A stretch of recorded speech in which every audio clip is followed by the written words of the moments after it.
Okay, let's begin with a word of prayer. Dear Father in heaven, we are so thankful that once again we can come together to study, to examine the foundation, and to see that it was laid correctly. We know, Lord, that we struggle at times trying to understand these things.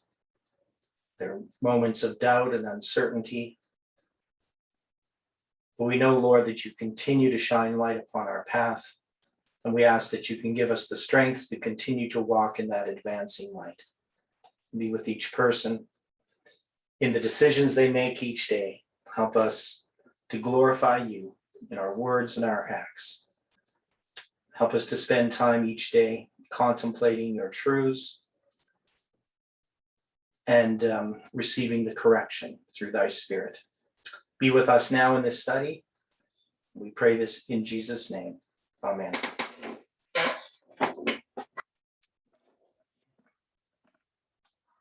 Well, good morning, everyone. And we're going to continue our study on Gideon's torch. And where we left off yesterday was rather solemn part of the study. I mean, the whole study yesterday I felt was extremely important, what we were talking about. And what Jeff was mentioning about the experience that we need to have, that we have to reflect Christ's character, and especially regarding the individual responsibility. And in this next paragraph that we're going to read here, he takes this up again. He says, if there is one piece of this story that we need to understand, it's that we are going to be among those. It's that if we are going to be among those that finish the work, as Gideon is illustrating, we have to have a personal, individual, ongoing, regular worship experience that brings us peace. That's why Jesus said, "Come unto me, all ye that labor and are heavy laden, and I will give you rest." If we have the worship experience with Jesus Christ, where our soul, no matter what's going on around us, is experiencing the peace of Christ, then we have the altar that Gideon is symbolizing here. The altar he named Jehovah Shalom, Yahweh is peace. And we must have that experience if we're going to be among those that receive the latter rain.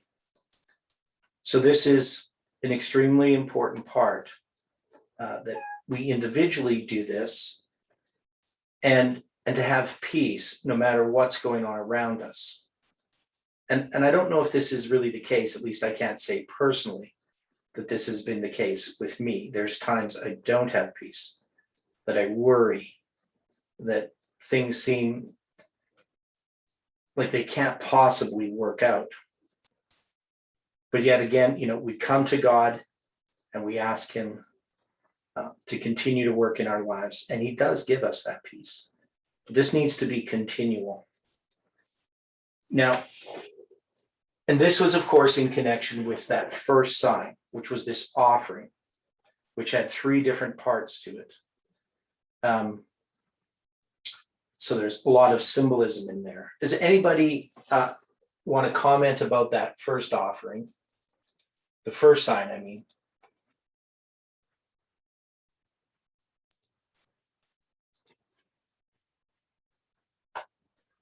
I just find it interesting that Gideon is given 3 different signs. I mean, that he has this request, and then he's given this at the outset, and then he requests this situation again. Okay, yeah. So he has this. I mean, these must represent the 3 angels' messages. Correct? I mean, that's what we would take them as. I don't see it any other way. Yeah. And especially since the first sign has the 3 parts to it. Right? You have the flesh, the unleavened cakes, and the broth. Right, and he makes this altar, and he takes the flesh, the unleavened cakes, and lays upon this rock and pours out the broth. And then this is going to be consumed.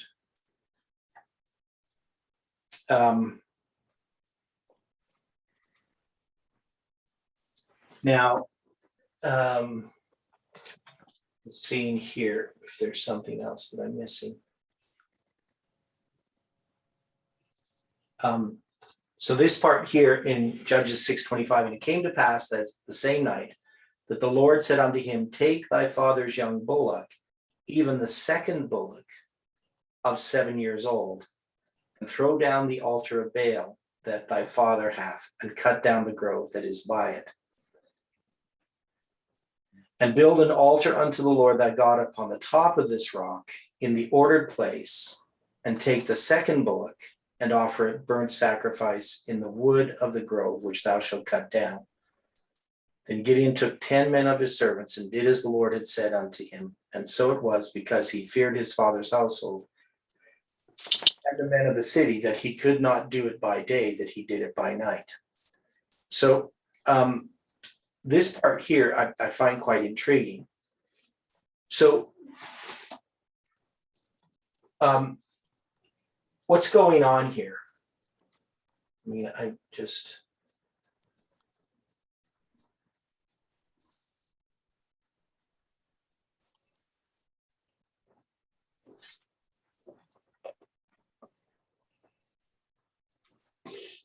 Anybody have any thoughts on this? What's going on? Maybe we haven't had time to process it.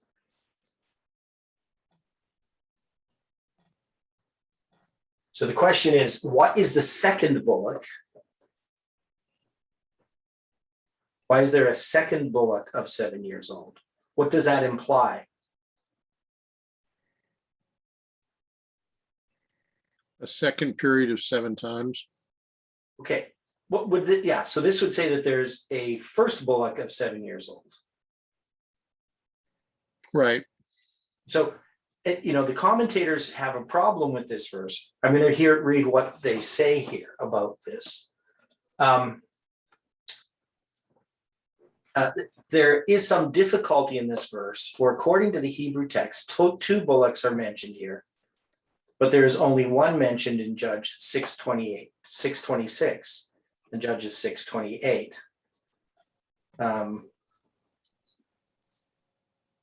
But what was this second bullock? Some think that it was a bullock that was fattened in order to be offered in sacrifice to Baal. But this is their solution, right? This is very probable, as the second bullock is so particularly distinguished from another which belonged to Gideon's father, as the altar was built upon the ground of Joash, yet appeared to have been public property. So the second ox was probably reared and fattened at the expense of the men of that village. Else, why should they be so particularly resented being offered to Jehovah? So I'm not sure if this is a great explanation. There's some reasoning going on here, which, I could give other reasoning. But there is a second bullock of 7 years old, which means there is a first bullock of 7 years old. Well, okay, but as you have done in the past, if you take a look at the word that's used here for second. Okay, so if we look at the second bullock,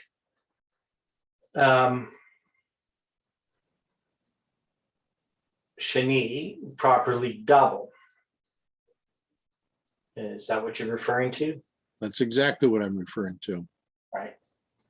Yeah, so this is, and that's what the word second means. It means a double, right?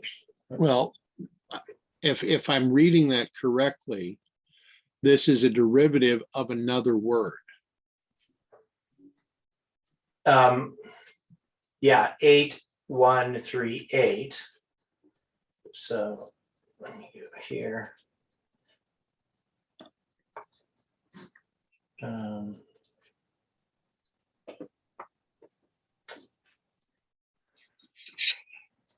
8138 is shana, which means to fold, that is duplicate.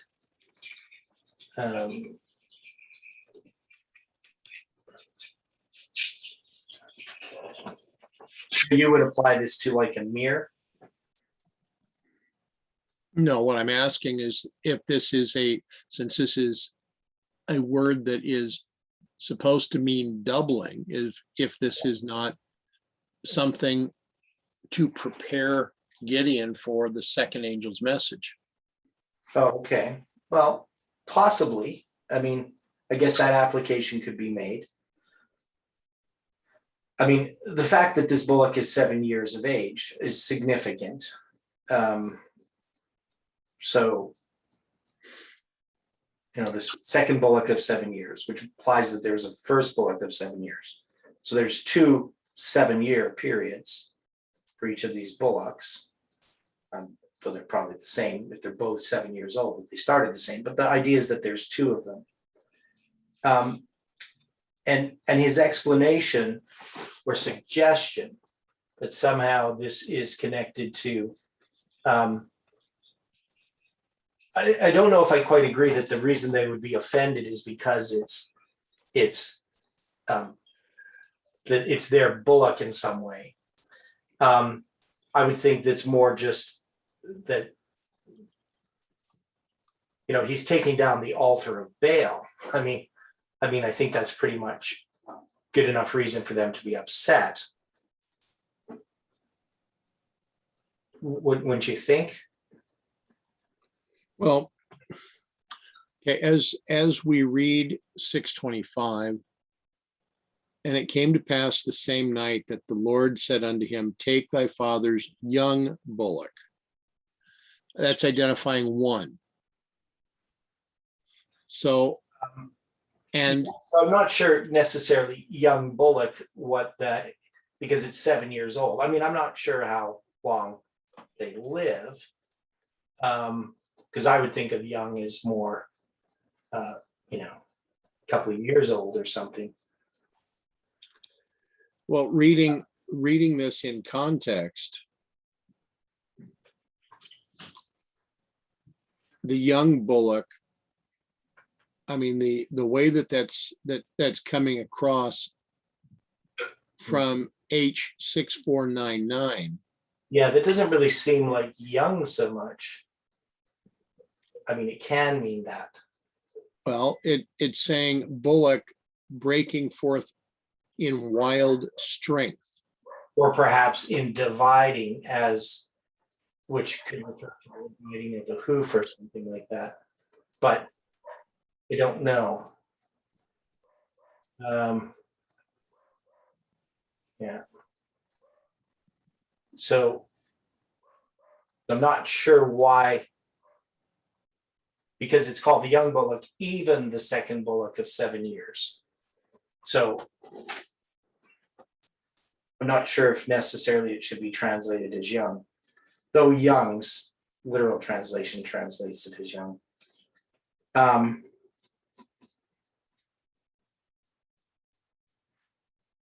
don't know, how long does a bullock live? I mean, this, which is an ox, right? A male ox, I don't know how long they live, so why they use the word young there.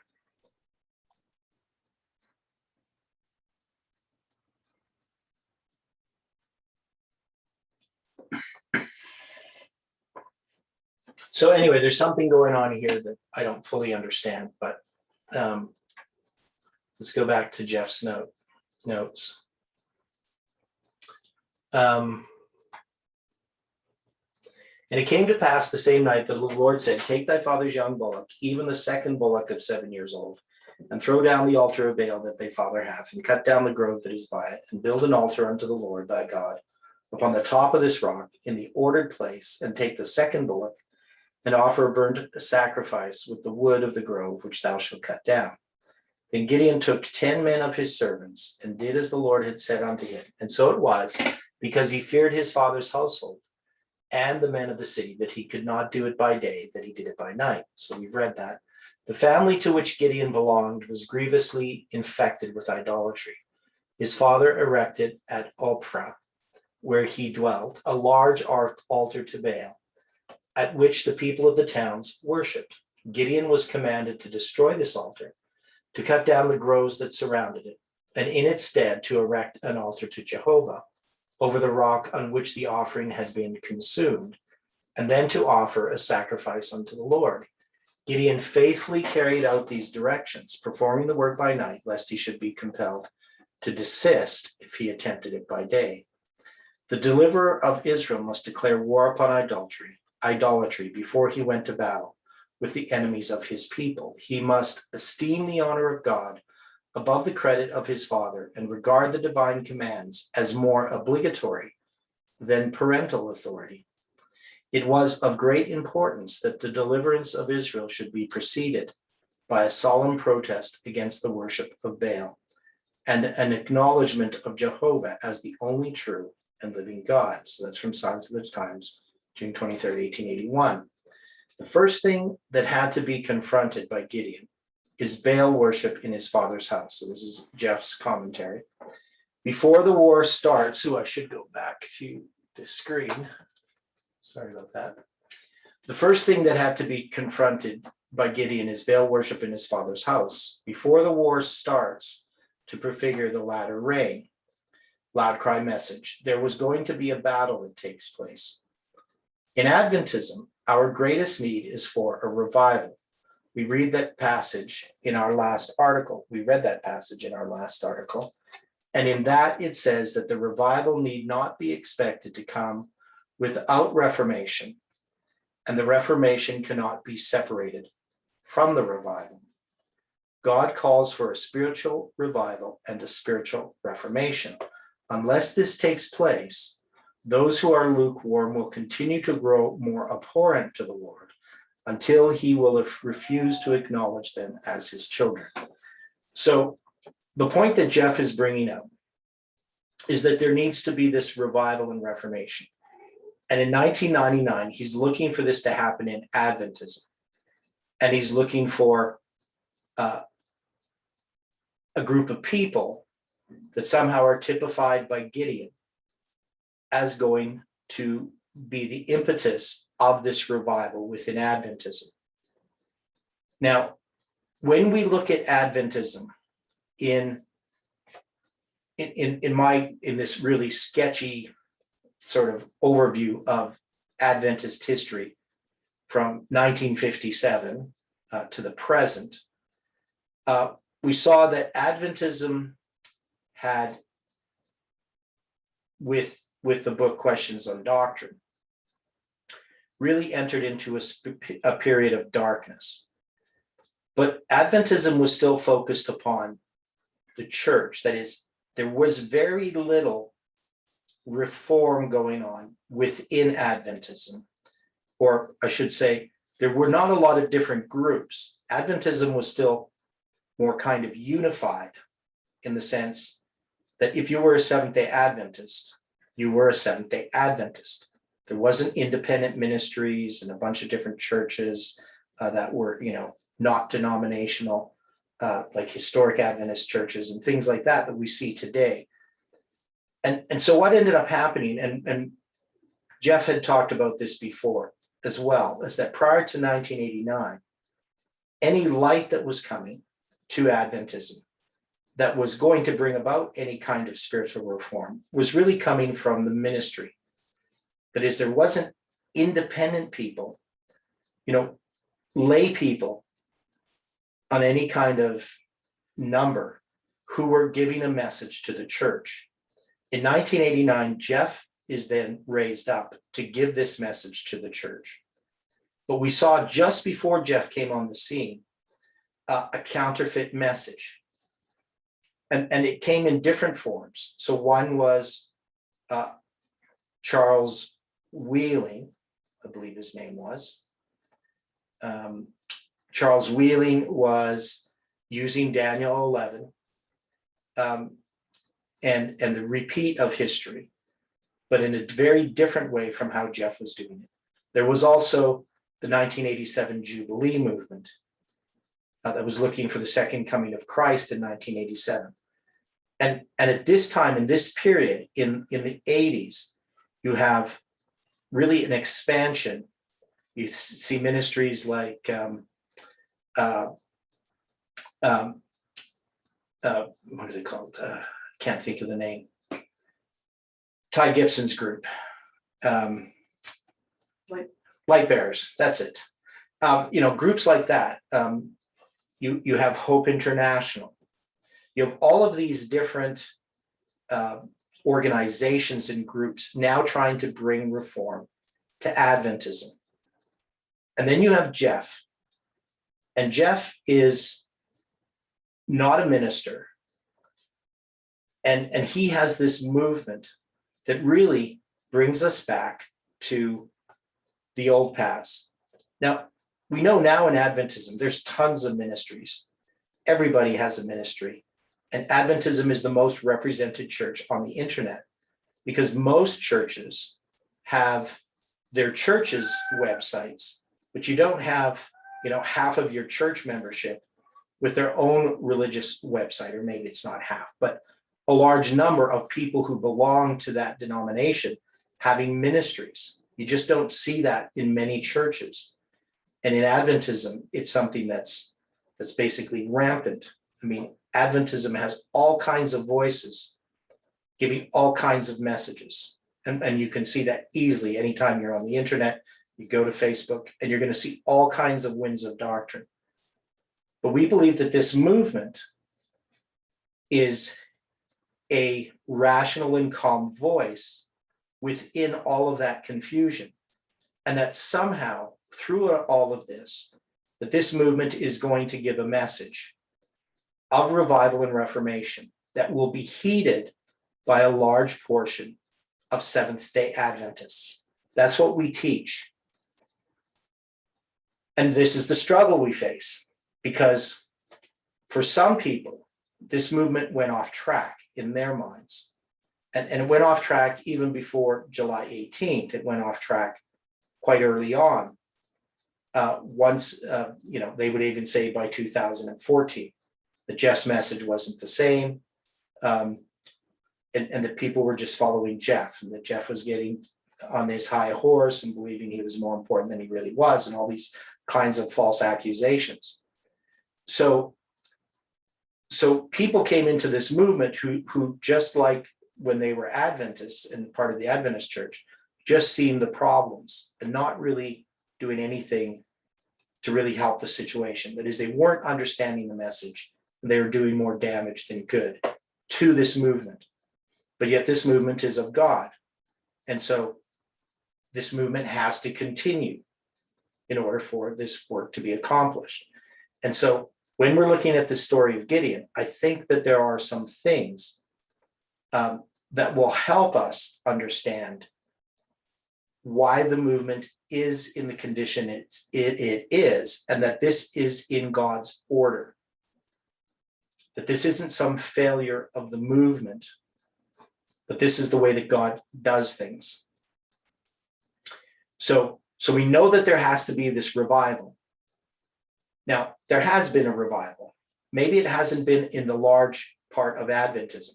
Now, remember, Jeff is looking at this as being on the big line. So he sees that there's going to be this revival, and he's not looking at his group as having a revival within it. He doesn't see that they're who this group is. But we have had a revival in this group. That is, we've gone back to the old paths, and now we have to give this message to the big line. So that Jeff doesn't see.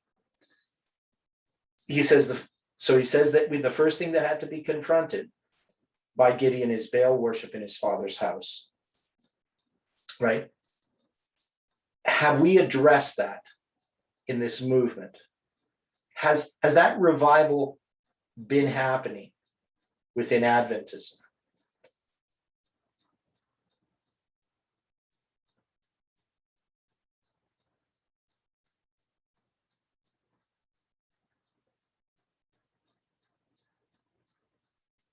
Or is Adventism is there just a bunch of, for Adventism, is there really a bunch of false revivals? Where do we place this revival?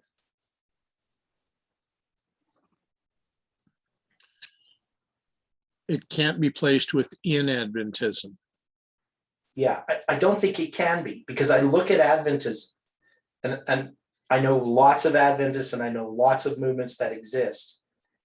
And I followed some of them, like Light Bearers and so forth, and they have really gone off into darkness. The conservative groups in Adventism are not really, I would even call, Adventist in a lot of cases.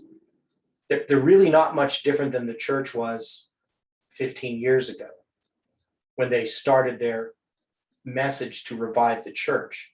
In a lot of cases, they're way worse than the church was, maybe not 15 years ago, but 25 or 30 years ago.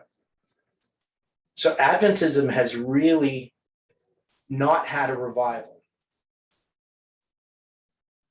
And the voices that are trying to give revival to Adventism are really just winds of doctrine. So only this movement is really going back to the old paths and understanding what's happening in Millerite history and what's happening now. So that revival is happening, but not within the church. And that's not something that Jeff really is addressing here. God calls for a spiritual revival and spiritual reformation. Unless this takes place, those who are lukewarm will continue to grow more abhorrent to the Lord until he refuses to acknowledge them as his children. A revival and reformation must take place under the ministration of the Holy Spirit. Revival and reformation are two different things. Revival signifies a renewal of spiritual life, a quickening of the powers of the mind and heart, a resurrection from spiritual death. Reformation signifies a reorganization, a change in ideas and theories, habits and practices. Reformation will not bring forth the good fruit of righteousness unless it is connected with the revival of the Spirit. Revival and reformation are to do their appointed work, and in doing this work, they must blend. So I would say, in my experience as a Seventh-day Adventist, that I saw a lot of reformation that is on a personal level and also on the different types of ministries and so forth that were coming. They wanted to change things, but it didn't come with a revival, what Ellen White calls a revival, as being a renewal of spiritual life, quickening of the powers of mind and heart, a resurrection from spiritual death. People want to have reformation, but no revival. And this is what I see happening. People are trying to correct the church, and as I talked about yesterday, but not correcting themselves. So if we're going to make this analogy, going back to Jordan Peterson's analogy, where he's talking about, for instance, global warming or the environment. So if somebody sees the environment as the problem, that is, they see something in Adventism that maybe that's, proportional to the idea of the environment. There's a problem. And then they provide this solution, which is what other people need to do. Of course, they're not going to be included in it, right? So we want to get rid of fossil fuels, but I still want to have my computer. I still want to eat food. Pretty much any food that you're going to get exists because of fossil fuels. You want to live in this world, in the modern world, and yet you say that we don't want fossil fuels. So, and this is how people are within Adventism. They see some problem, and yet they are not going to change their own lives because they have not been revived.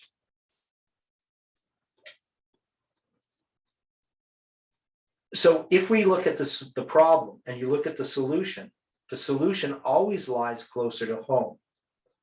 The problem really lies closer to home as well. So this is the idea of revival. It has to happen with us first as an individual. In Adventism, we need a revival. We need a reformation. And the reformation is going to, if properly received in our individual experience, it's going to tear down the altar of Baal. And this is what Gideon is illustrating. That first, before we are prepared to take the loud cry message to the world, we need to oppose the altar of Baal within our Father's household. Within the experience Adventism is in, we must tear down that altar in order that we can be used. And what is the altar of Baal? Let's read on. So we know that there is a problem, but we may not know what the problem is, that we may just have this low resolution idea of what the problem is. The problem is, something to do with the organization. Maybe it's, women's ordination or different beliefs, whatever it is. But we're not focused upon the real problem. So he says, what is the altar of Baal? And when the men of the city arose early in the morning, behold, the altar of Baal was cast down, and the grove was cut down that was by it. And the second bullock was offered upon the altar that was built. And they said one to another, who hath done this thing? And when they inquired and asked, they said, Gideon the son of Joash hath done this thing. Then the men of the city said unto Joash, bring out thy son that he may die, because he has cast down the altar of Baal, and because he hath cut down the grove that was by it. And Joash said unto all that stood against him, will ye plead for Baal? Will ye save him? He that will plead for him, let him be put to death whilst it is yet morning. If he be a god, let him plead for himself, because one hath cast down his altar. Therefore on that day he called him Jerubbaal, saying, let Baal plead against him, because he hath thrown down his altar. Now in this passage we see that Gideon is given a name, which means let Baal plead. But we see this passage takes us to the story of Elijah. Choose this day whom or who you will serve. The controversy between Jezebel's gods and the God of heaven. And it's in this scenario here that we need to understand that in our personal experience individually and within Adventism, the altars of Baal must come down. What are the altars of Baal? So he'd asked this question, gave some background on it, but he really still hasn't answered it. So every heart emptied of self will have the quickening energy of the Holy Spirit. It is now that some are being worked by satanic agencies. Mark the fruit. The whole life is one of ambitious determination to carry out their own plans and purposes, to do a special work to exalt themselves. God puts them to the challenge. Choose ye this day whom ye will serve. If it be God, serve him. If Baal, serve him. But some have been fixing themselves for a long time by a species of deception and misrepresentation and prevarication. What's prevarication? Anybody know what that word means? Lies. Yeah, so it's a type of lies. So it's in there with deception, misrepresentation, and prevarication. Because they have not turned from their idols to serve the living and the true God. Now, one of the things that I find, now this is just my personal experience, and it is directed out at others. So maybe I'm not following what I'm supposed to do. But I noticed in this movement, at least from a personal experience, that deception, misrepresentation, and lies, prevarication, all were occurring within this movement. That is, people weren't really interested in coming to the truth of a matter. And the way that I knew that is I could see that people were being dishonest. So when somebody's being dishonest, he's not interested in the truth. And so within this movement, we had people who did not care about the truth, but who were leaders in this movement. So they had no problem misrepresenting me as a person, for instance, to others.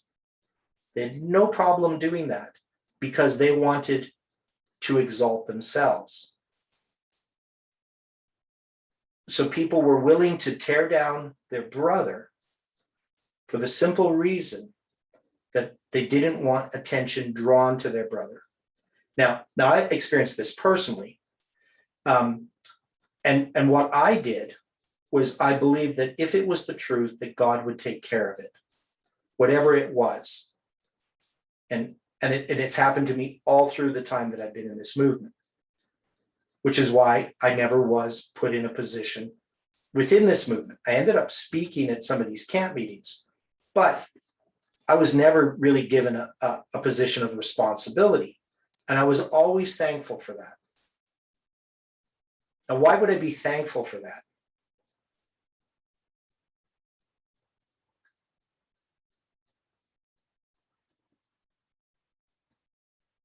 Why was I thankful that I was never given a position of responsibility in this movement?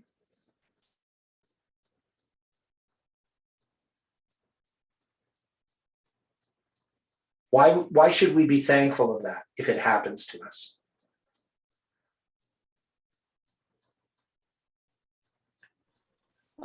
Stops you from having to shoulder great burdens and great blame when things seem to go wrong. Okay, well, one thing is I don't like responsibility. How's that? But also, in recognizing the dangers that lie with that, when people want to have position, I generally don't trust people who want to have position, who want to have power, who want to be in control. Now, I like to be in control of my own things, but I definitely don't like to control others. I don't like that responsibility because one is I could easily mislead people. So the safest thing as a Christian, which is my experience, this is the way that I've operated, is I allow God to be in control. And I never seek to be in a position where I have authority over another person. I don't like authority. That's why I don't run a guitar store anymore, because I don't like being a boss. I don't like telling people what to do. People need to make their own choices. I like when people work together spontaneously. It's the same way that I did when I recorded my albums. I never told musicians what to do. I just let them do what they wanted to do. I'd hire them, say, you're the violinist, you play what you want to play. You're the flutist, you play what you want to play. So, in doing this, maybe this is just me, my personality. It's not anything great. But I've seen through my life that the people have different gifts, and I'd rather see somebody use their gifts as they see fit and trust that God is going to take care of things, that he's going to take care of this movement. But what we saw in this movement was a lot of people who thought that they knew things and that they knew better. And that's not a safe position to be in. Now, some people might see me that way, because when it comes to something I think that is error, I will plainly say it's error. But I don't have the authority to tell somebody what to do or what to believe. And I'm thankful for that. I don't ever want to be in the position where somehow I'm the authority and I can actually stop somebody from presenting something, because I don't understand everything. And if it's true, I don't want to stand opposed to it. But I will reason with people. So, remember we had Odilio presenting a month or so ago, presenting things I didn't agree with. But I wanted him to present them because there were some good things in what he was presenting. Now, some people didn't like the way that I treated Odilio. They thought that I was, I don't know what words they would have used, but basically I was too harsh, I think is the word that I heard. And I don't believe I was harsh at all. And him and I both agreed that how you see 9/11 affects how you see this message. And he agreed with me that it's not something that we could just let slide. But this is the way to do things, at least in my view, is to do them openly and honestly.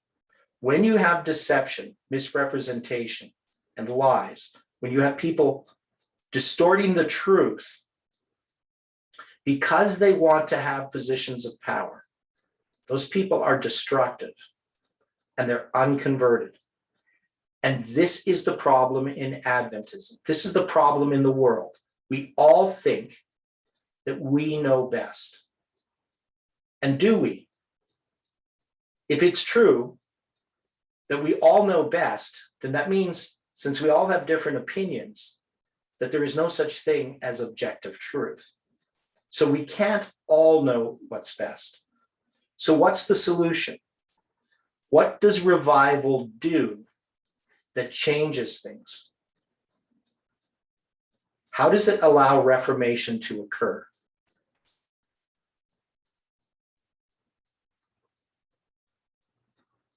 What kind of reformation do we need in Adventism? Think where Adventism is and where it needs to be. Is there a slight adjusting that needs to be done?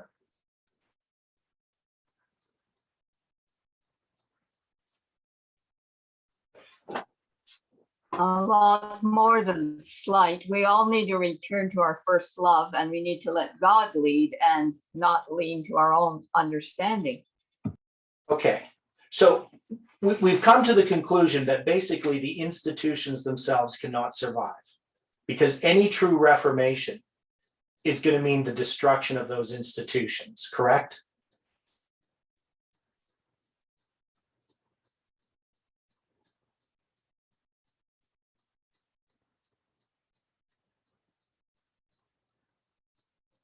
Has the Advent? I think that I was thinking of a verse in Psalm, excuse me. It says that if they will not obey, I will utterly pluck up and destroy that nation. And if we consider ourselves a nation, then that includes us too. I mean, the wages of sin is death. You depart from the old past, you depart from how God is leading. Where are you going to go? You're going to go into darkness. It's a guarantee. Yeah, because is present day Adventism built on a solid foundation?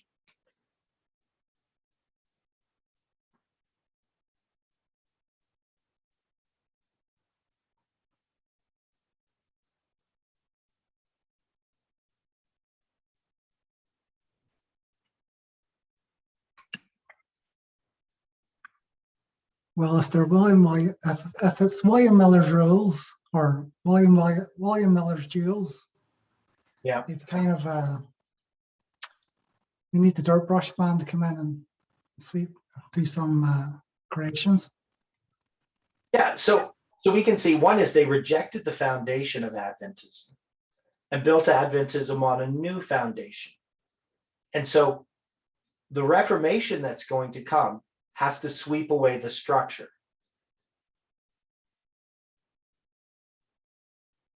And that's part of the problem, is people have trusted in the structure. So on the big scheme of things, the revival and Reformation that's going to come about is not going to be something that looks like Adventism today. Now, of course, when we look at it from an individual point of view, we see that the problem isn't the structure. The problem is the individuals. So many people are trying to fix Adventism when it can't be fixed. So again, this focuses upon the individual.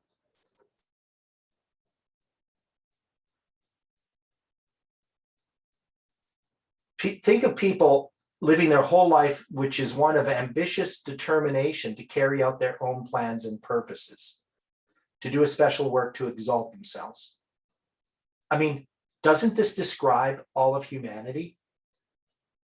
Isn't this the American way? Isn't this what we see as success?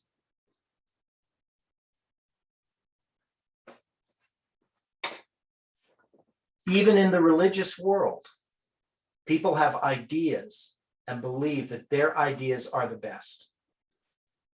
That if we're going to do something, you need to do it my way. And what we have learned is that God's way is not our way.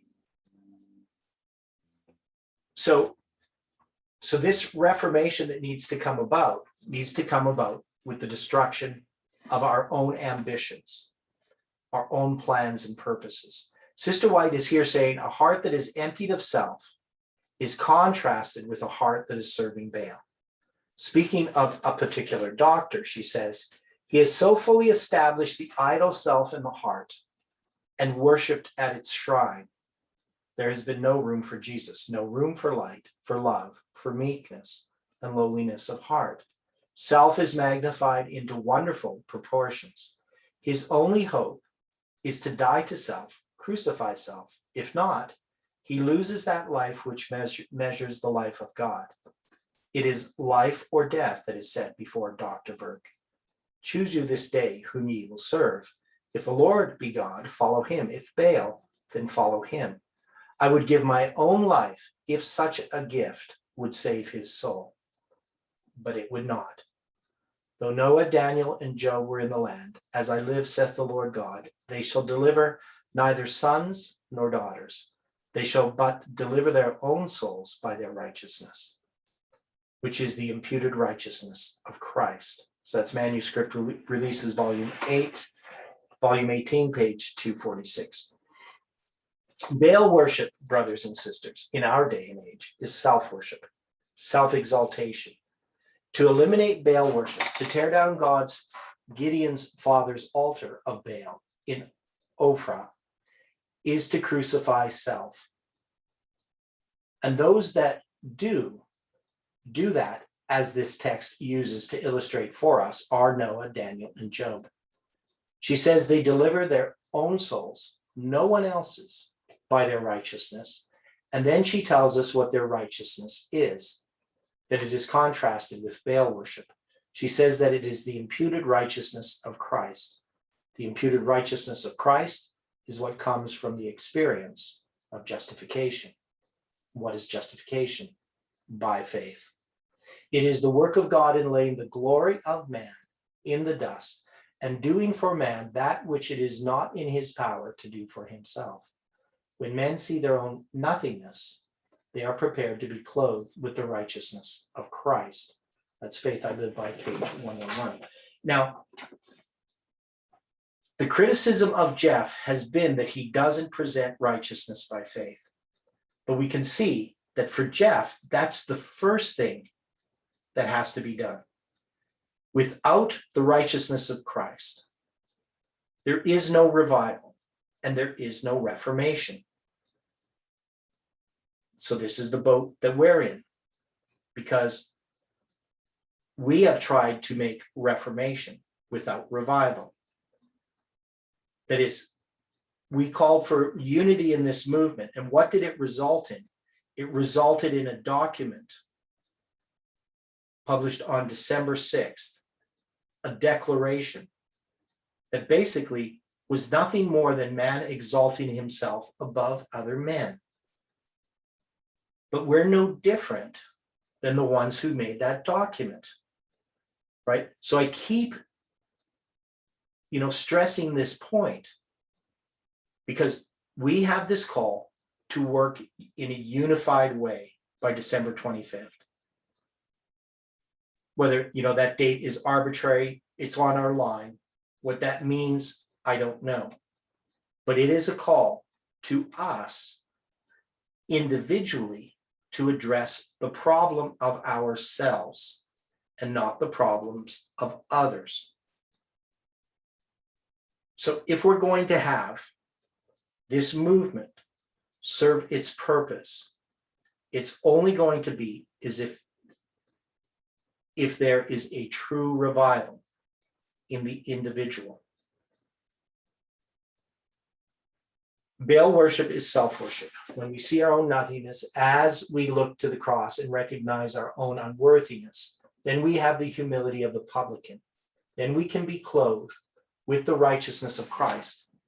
This is an issue, a message in Adventism that must take place prior to the battle, which is symbolizing the latter rain, loud cry time period. It must take place in the sense that those who are going to fulfill the representation of Gideon, those who are going to receive the latter rain and give the loud cry message, those that are going to be the threshing instrument in this controversy at the end, the threshing instrument in the hand of the Lord, those people will have crucified self. They will have torn down the altar of Baal in their life. And that's what this is about. That's what this movement is about. And once again, these themes of those that are going to be used at this time period are those that see their own nothingness.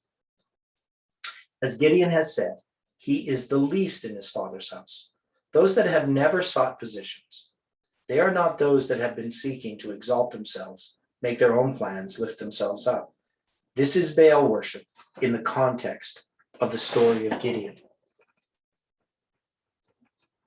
So those that have never sought positions, they are not those that have been seeking to exalt themselves, right? So now I've never quite understood why somebody would want a position, but that doesn't make me better than anybody else. It just makes me somebody who doesn't like responsibility. But thankfully, God is showing us, each of us, the things in ourselves that are like that. We may look at ourselves and say, well, I never sought positions, but that doesn't mean anything. Have we ever thought that we were better than others? Have we ever thought our ideas are right and other people's ideas are wrong? And that somehow this made us better than other people, made us more righteous. Ideas are just ideas. We have lots of ideas that are correct and lots that are wrong. We need to be in a position where God can use us.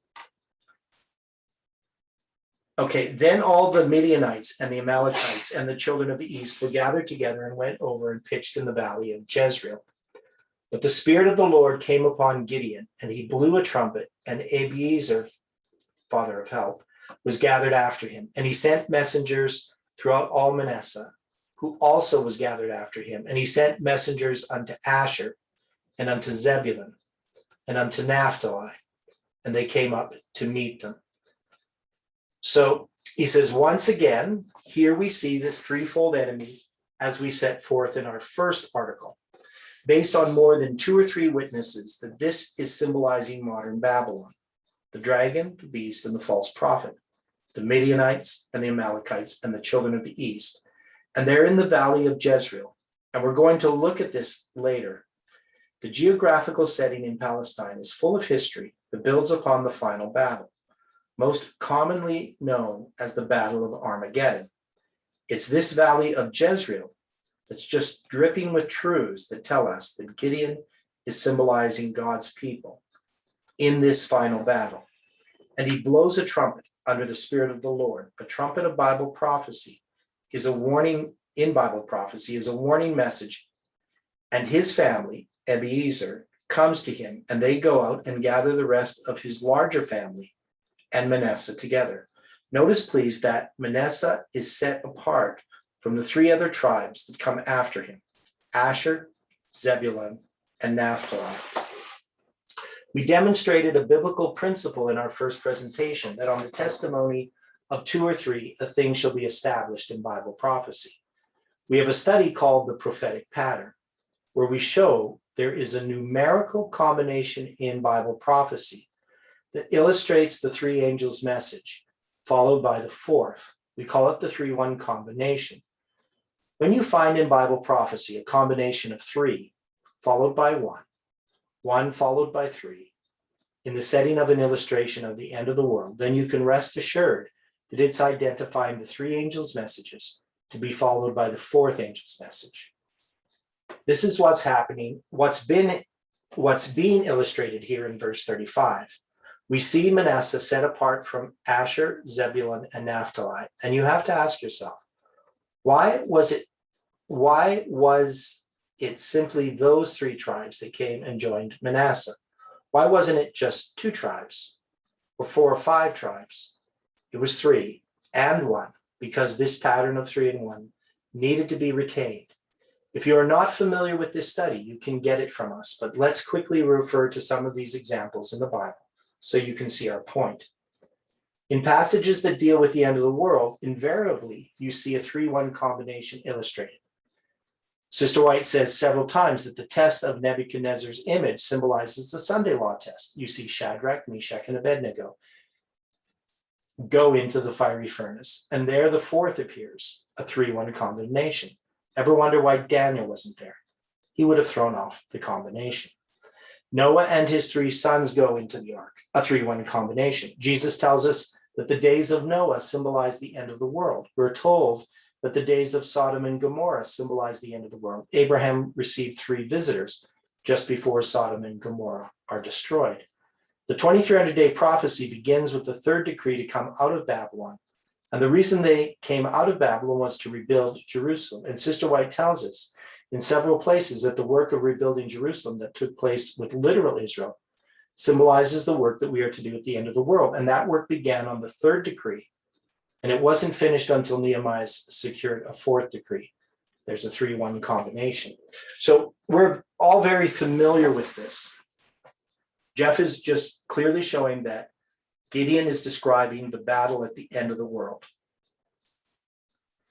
which is the battle that we're coming up to. And this 3-1 combination has lots of different applications. The 3 angels' messages, and then the other angel, the one that we're under now since 9/11. And he just says this here. Of course, we have the 3-1 combination when the 3 angels' messages came into history in the 1844 time period, and we're waiting for the 4th. So back in 1999, Jeff is waiting for the 4th. But we can say that that's come already. That's the ultimate fulfillment of this symbol in Bible prophecy, what we're waiting for now. When Christ went up to the Mount of Transfiguration and met with Moses and Elijah, we're told this symbolizes the second coming of Christ. Elijah representing those that are taken with Christ and will never taste death. Moses symbolizing those that are resurrected from death.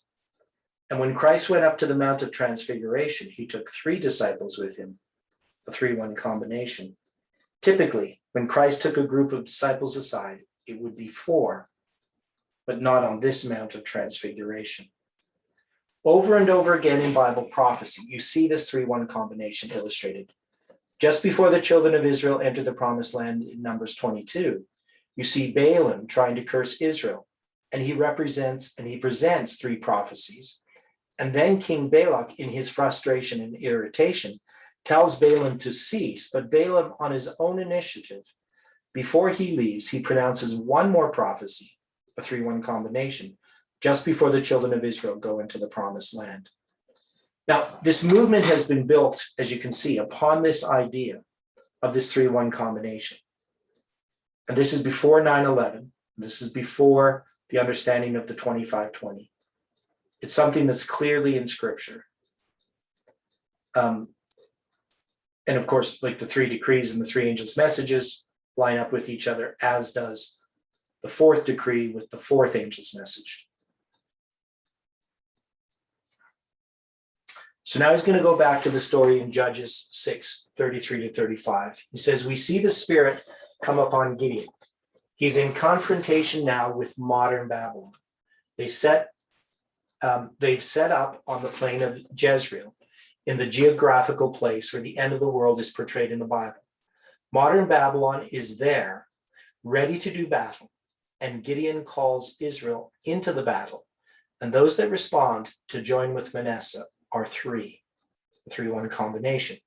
You also can see in this one illustration in prophecy that these tribes, Manasseh and Asher and Zebulun and Naphtali, are also illustrating a deeper meaning here than simply a 3-1 combination.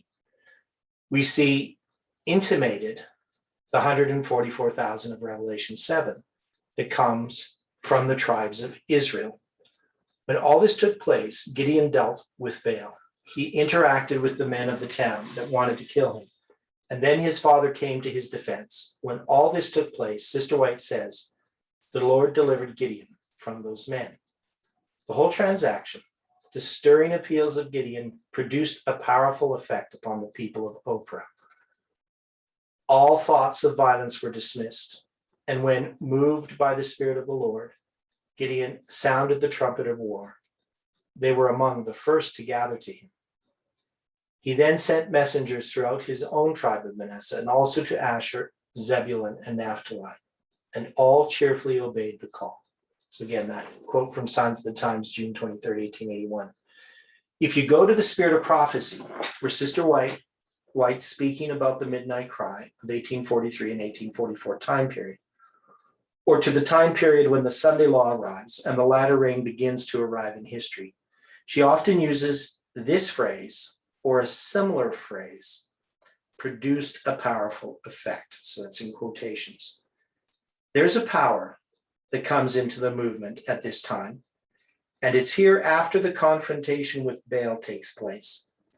Then the call to Israel to come and stand with the Lord in this final battle. Then there is a power that comes into the movement, and this power is none other than the latter rain power being symbolized as it begins to be poured out just prior to this confrontation in the valley of Jezreel.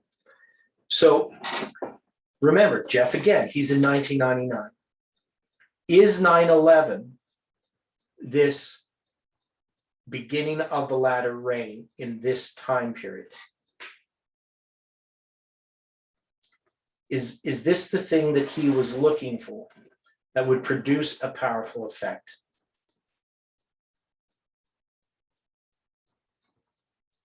Have we seen the powerful effect?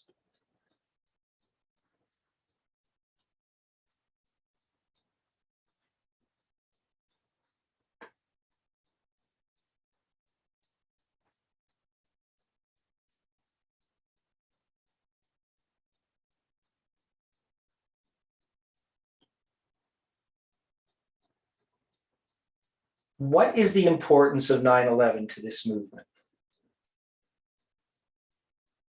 If we compare it to the Millerite movement.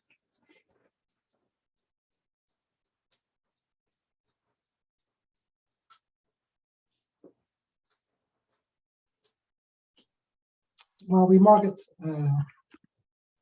as repeating history. Okay, what history?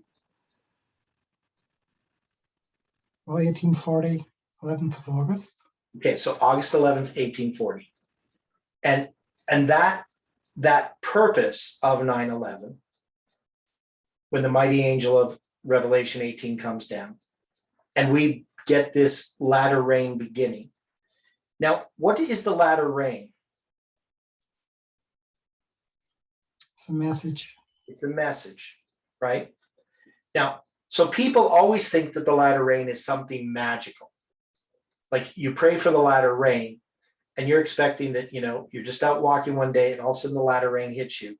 And all of a sudden you can begin prophesying and you can, have victory over sin. There's all kinds of things people imagine about the latter rain. But it's a message. And did 9/11 give us the message that we can call the latter rain message?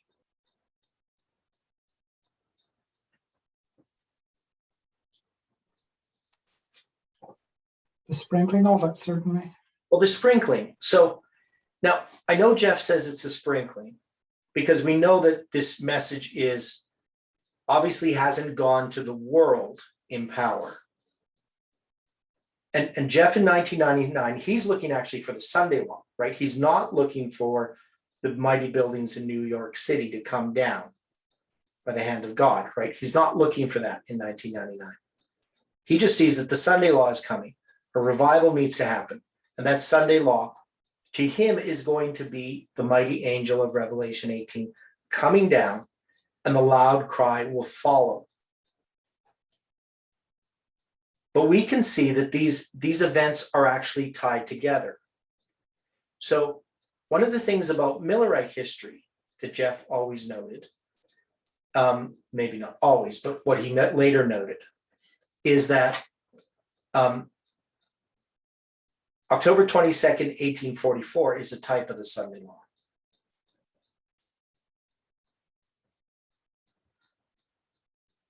So when we created our line, and then we started at one point, we had March 21st, or we even had before that, we had 1842 as the arrival of the second angel's message. But we finally settled the arrival of the second angel as being April 19th. And that way, Mark, we also combined with 9/11. Now, there was an explanation that these messages needed to be combined. Now, I wasn't necessarily happy with how we saw the combination of the arrival of the second angel with the empowerment of the first. That is, I don't think we knew what line we were looking at. So when the second angel arrives at 9/11, what line is that?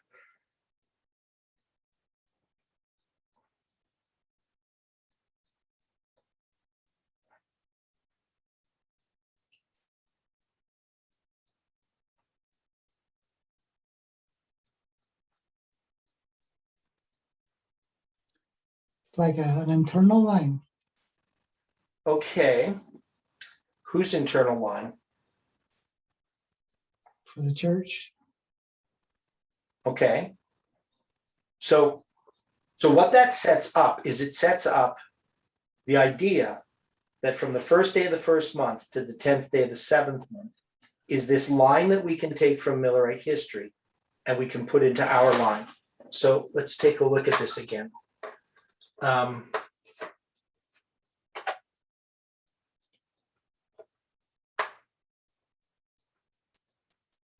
Oops.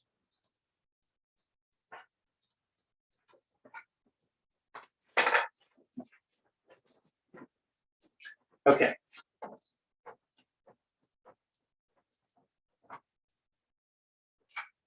So we have Millerite history, first day of the first month, 10th day of the seventh month. We have midnight, we have the midnight cry. And we say this is 9/11. And this is the Sunday law. Now, I've gone back and forth about this sometimes to really try to understand it.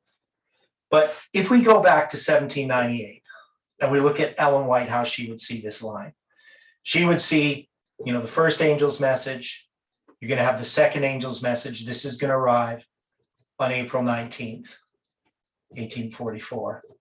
And then you're going to have the third angel's message arrive October 22, 1844. And then the next thing that you're going to have is the Sunday law, right? So you're going to have a Sunday law. I'm going to put this over here. And this is the line of Ellen White. And this is going to be the fourth angel arriving. Correct? Is this how Ellen White is seeing this line? Loud cry, close of probation, time of Jacob's trouble, second coming. So if you look at this big line, is this how Ellen White sees this line? Is this how Seventh-day Adventists have seen this line? We're under the proclamation of the third. It's going to be joined by the fourth, right? So the fourth will join it. Then we have a loud cry. What's that? Well, it's how we see it. I don't know whether the church would identify April 19. No, I know they're not identifying April 19 here. I'm not doing that there.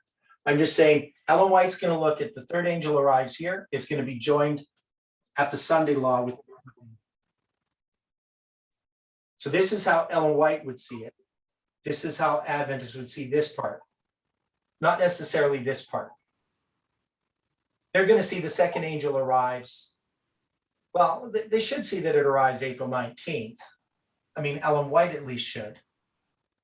Yeah, they should see it, but they don't teach it, or they haven't recognized it. Right, yeah. So they haven't understood Millerite history completely. But anyway, it's this part of it that I'm talking about. The third angel arrives, it's joined by the fourth. It's at the Sunday law that occurs. And so Jeff, he's here in 1999, right? And this is what he sees. So the Sunday law is coming. He sees this big line, but he also sees that there's a repeat of history that occurred. Now, in that repeat of history, he's got 1989. And he doesn't see any of this, Midnight in the Midnight Cry. Because he would line the loud cry up with the midnight cry, which he should. Because on the big line, that's where the loud cry lines up with. But then you can see that the Sunday law, which he parallels with October 22nd, 1844, is actually talking about an internal line that has to happen here before the loud cry occurs. So in 1999, Jeff doesn't understand this. That is, he hasn't come to have this light on Millerite history. I mean, this is 2016 that he's going to get this. He doesn't even have midnight until, well, late in 2015. So this line then is developed. And when we first do it, you know, we have midnight cry in the middle, and then this, you know, as these three big waymarks, and then midnight is this little tiny waymark. Because Jeff always ended up with, you know, three like this. However he drew this line, whether this was 1989, the Sunday law, the close of probation, or whatever he was doing, he wasn't doing it like this until 2016, that he took Millerite history and placed it here. So to understand this problem or this reform, we had to then recognize that we now had something else happen prior to the Sunday law. And that is, we have 1989 and we have the Sunday law. But in between here, we're going to have 9/11, and then we're going to have midnight and the midnight cry. And this midnight and the midnight cry is not part of the big line at all. But yet Jeff had a hard time distinguishing that it wasn't. Because we would know that this is for this movement to give a message to Adventism. That is, we would go back to this history here from April 19th to October 22nd, which is the second angel's message. And we would then have to see that this is the first and second angel's message, just as this is the first and second angel's message. So the Sunday law does line up with October 23rd or October 22nd, 1844, but it lines it up in an internal line. So when we say that in 9/11, when we take 9/11 now, and we're going to line it up with April 19th, we have to ask, what line is that on? And would that not be the line of the Levites?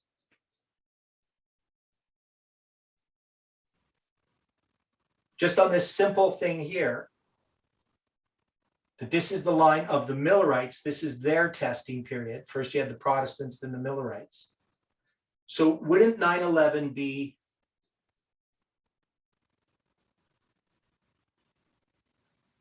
April 19th in the line of the Levites? Yes, I think so. Okay. But now we also know that April 19th represents August 11th, 9/11 represents August 11th, 1840. So you got August 11th, 1840 down here. So when we say that it's August 11th, 1840, whose line is that?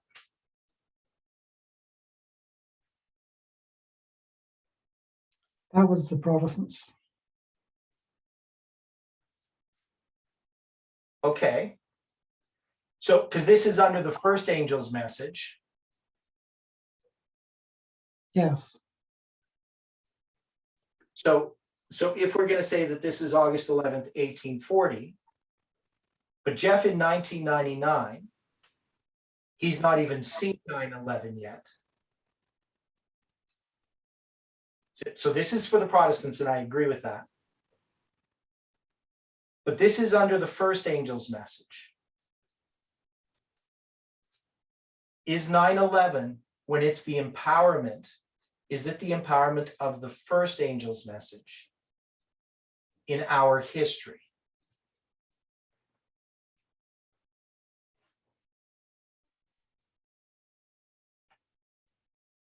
Yes. Okay. Explain. It's the empowerment of the first and the arrival of the second as well. Okay, yeah, so it's both, we know that. So it's the empowerment of the first angel's message in our history. But is this first angel's message here the same as this first angel's message? Maybe that's another way to look at it. Because what is this? What is our history? We're repeating the first and second angel's message of Millerite history. But what is our history? Is it this history?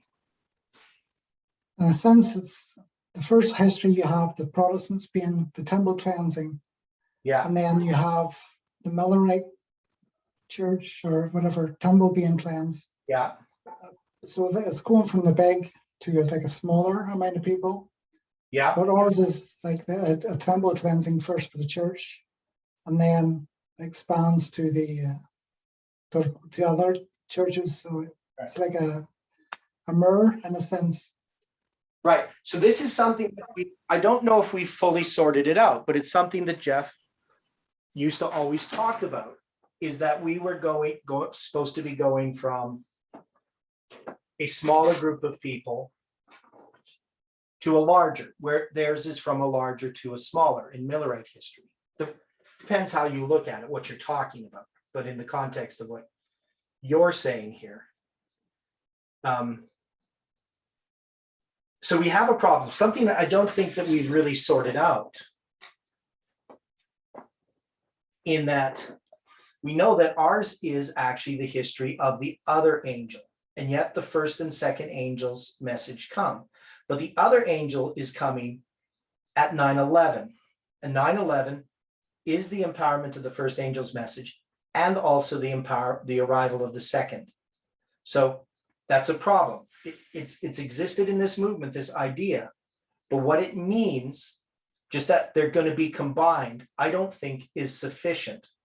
I don't think it's the right answer to the problem, because it doesn't make it clear what line we're talking about. So we have this reform to do, and we're going to have to recognize first that it's an individual reform that has to happen.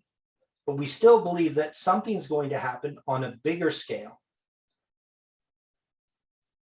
So when Jeff talks about this powerful effect, he talks about the midnight cry in Millerite history. We can say that 9/11 is connected to that powerful effect that we see in Millerite history. So 9/11 is the history of the second angel. So that's why we have 9/11 as April 19th. And then we have the Sunday law. But when we do that, we know that we're taking a smaller line and placing it within this bigger line. And we have to understand how come we're doing that. So it's something that we're going to have to grapple with as we go through this.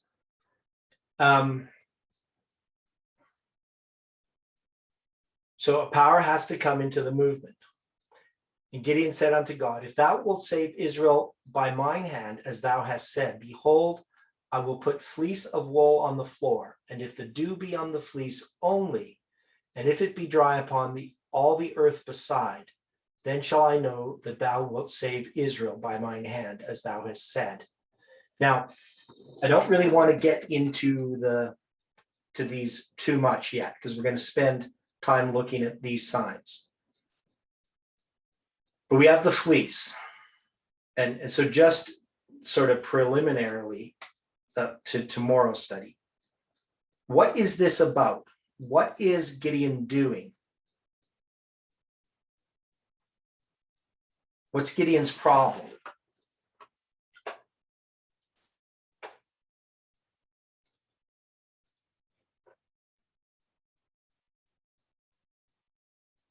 he has maybe some doubt, Okay. maybe a lack of confidence. Okay, so he has doubt, he lacks confidence because he's the least in his father's house. And yet he just had God consume an offering.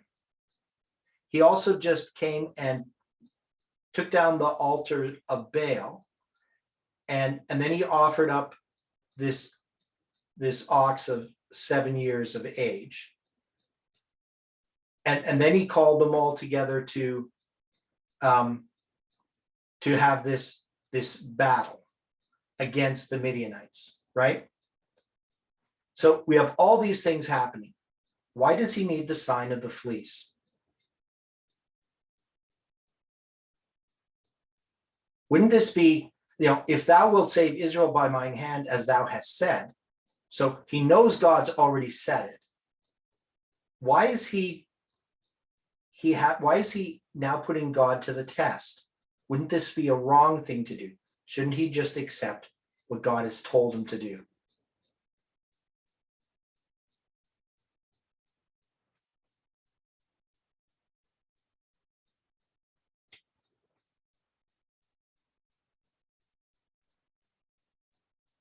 You have an argument there which is valid, but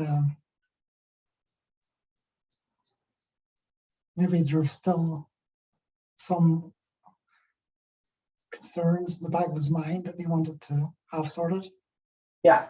Now, of course, we know that there's a whole bunch of symbolism in here. So it's providential that Gideon's in this place with what's happening around him.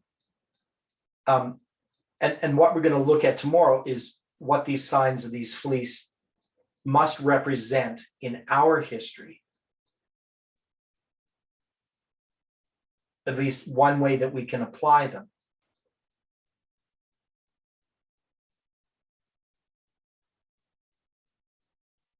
So, and I haven't come to real conclusions on this. I have some ideas. So, how we look at this story of Gideon, it is problematic. There are lots of different things in here that really don't logically follow as a story that he needs to do this. But as a symbol, we can see it. And then, chapter 7, we're going to deal with the 300 men, what that means. But right now, we're going to be considering these signs. The sign of the fleece, what that means. So I want people to think about that as we approach the study tomorrow. And they're kind of weird in a way, in that you got the one where the fleece is dry. Well, first you got the fleece is wet, the ground is dry, and then you got it reversed. The question is why. So there's lots of different things that address that. What is this talking about? And is this an illustration of what's going to happen later? So is there some typical significance in this fleece and the ground that applies to what's going to occur? Why does he choose this example, for instance? What's the symbolic representation of the ground and the fleece and the dew? And whether we can understand that completely or not, maybe there's something that we haven't seen yet. So those are the things that we need to look at tomorrow. Now, I still always feel like when going through this story, one thing that we're going to do is we're going to start reading these over, like more from beginning to end, reviewing them and trying to see if we can see what Jeff is bringing out here. Any final comments before we close with prayer? One thing I was looking at was Judges 6:27, where it mentions that there are 10 servants or 10 men of the servants. I thought, this fellow is really the least in his father's house. Well, that cannot be so if he has 10 servants. And then I thought, well, a 10 is a remnant, right? Yeah, well, I mean, it would be obviously the servants. I guess aren't being counted as far as him saying he's the least in his father's household. But I'm not sure what that means. Definitely 10 represents something. So that's what I'm saying is like we've skipped through a lot of this. We haven't really addressed all the details because Jeff doesn't address all the details. So the fact that he took 10 men of his servants to do this, which he did it by night, instead of by day. What's the significance of that? So it's things that we're going to have to come back and look at, because once we've gone through what Jeff has done, we really do need to have some conclusions regarding this whole story and how we apply it. Okay, let's close with prayer.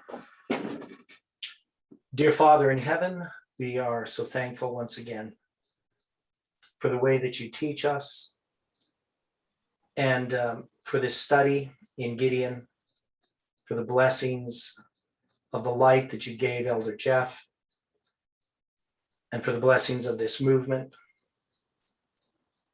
And we ask, Lord, that we can continue to study these things, that we can be encouraged by the things that we have found in your word, and that you can give us strength for the battle that lies ahead. May your angels watch over us, be with each person, and help us to trust in you. Help us to reflect your character today. We pray in Jesus' name. Amen.